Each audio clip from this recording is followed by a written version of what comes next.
না না ভাই, আমাদের আছে, আমাদের একটু আছে, ওটা সাধারণ পাবলিক করা যাবে, আমাদের এটা আমাদের। এটা হলো আপনার,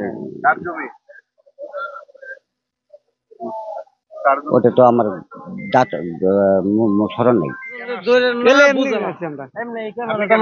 আমি এমনি আমি না ভাই, আপনার ওই যে সাব স্টার তার ব্যাপারে এর জন্য মানে ওই সাব স্টারের যে এর জন্য ওই আপনার কথার বেশি করে তার জন্য, এর জন্য রাখতে চায় না তারা। বলো, আমার লোক আছে ওনাদের সাথে কথা বলেন। আমি গাড়ি চালাই, দলিল লেখাই গাড়ি চালাই। কেন দাঁড়াইছেন কেন? মানববন্ধনে কেন আছে?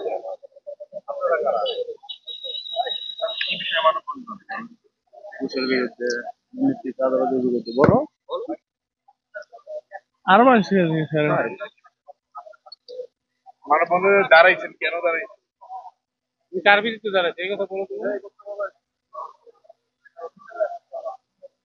কার বিরুদ্ধে দাঁড়াইছো? বলো যে উৎসা চাঁদাবাজি করে, এই জন্য চাঁদাবাজির বিরুদ্ধে দাঁড়াইছি বলে তো।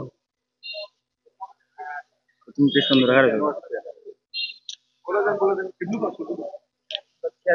আমরা, আপনি বলেন সমস্যা ধরেন।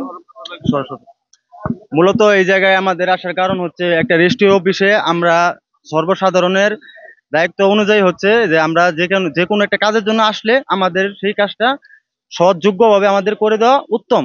তো এই জায়গায় সৎযোগ্যভাবে আমরা কাজ পাচ্ছি না।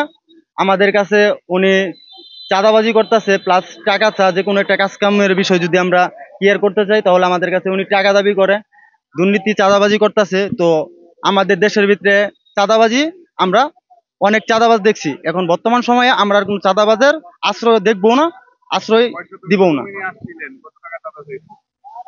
মাঝখানে আমি কিছুদিন আগে একটা জমি নিয়ে আসছিলাম, তো মনে করেন 3 শতক জমি নিয়ে আসছিলাম, এটা রেজিস্ট্রি করার জন্য আসছিলাম আমি। তো ওনার কাছে আমি পাবেল স্যারের কাছে গেছি, উনি আমার কাছে ইনস্টল বলছে যে এই জায়গায় যদি কাজ করা হয় তোমার কাজ মানে চালু চালু আমি করে দিব, কিন্তু আমার তোমার টাকা দিতে হবে। এটা আপনার গিয়ে ঈদের পরে তারিখটা তো আমার সঠিক খেয়াল নাই, মানে 10 থেকে 12 তারিখে হইব, আমি আসছিলাম। হ্যাঁ, আমার জায়গা হচ্ছে আপনার গিয়া আশুলিয়া, যে গুজবাগে। হ্যাঁ, ওটাতে আপনার গিয়া হচ্ছে গুজবাগিস্তানের ওপরে, মানে বিপরীত সাইডে।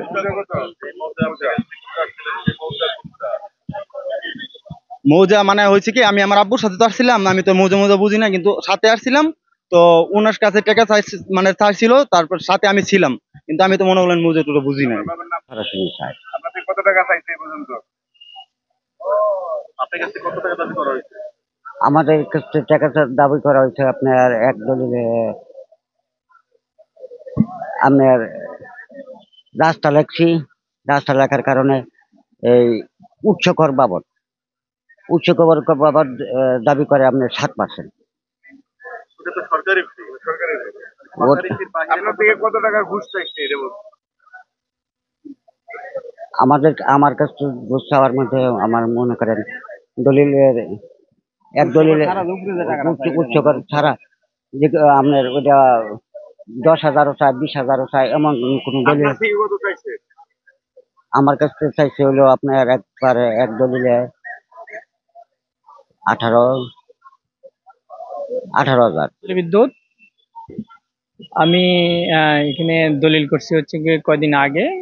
আমাদের যে দলিল আছে এখানে হচ্ছে আমার যেই অ্যাজ পার সিস্টেম অনুযায়ী আগ থেকে যেভাবে চলে আসছে সেভাবে হচ্ছে আমি দলিল করতে আসছি। দলিল লেখক আমাকে ওইভাবে হিসাব দিছে, সব ঠিকঠাক করে আমি টাকা অ্যারেঞ্জ করে এখানে আসছি রেজিস্ট্রি করার জন্য। হুট করে আশা শুনি নতুন রেজিস্ট্রার আসছে, সাব রেজিস্ট্রার আসছে। তারপরে দলিল বন্ধ করে দিচ্ছে অনেকক্ষণ, 2 ঘন্টা পর উনি দলিল রেজিস্ট্রির জন্য রেডি করছে এবং আমাদেরকে রেজিস্ট্রি দিছি। আমরা ঢুকছি, টাকা পয়সা সব তো অর্ডার কমপ্লিট করে এখানে গেছে, আর উনি বলতেছে আরো 50,000 টাকা বেশি লাগবে। এটা নাকি সরকারি কস্ট, এটা নাকি সরকারি কস্ট। উনি আরো কি আইন আইন দেখাচ্ছে, হ্যাঁ, তাতে মানে 80,000 করে দিতে হবে, এরকম কিছু একটা আইন দেখাচ্ছে দলিল লেখক করে ওনারা আমাদেরকে। হ্যাঁ, উনি এটা সরকারি ফি। এটা তো যদি আপনার 30 বছর ধরে যে আইনে চলে আসছে, আপনি হুট করে আপনি আইসা আইন বানাইতে পারবেন না তো। হ্যাঁ, এটা না না, ব্যক্তিগত ভাবে তো নেই নেই, সেটা নিচে হচ্ছে গিয়ে সরকারি ফিস বাবদ আমাকে আরো 50,000 টাকা এক্সট্রা দিতে হয়েছে।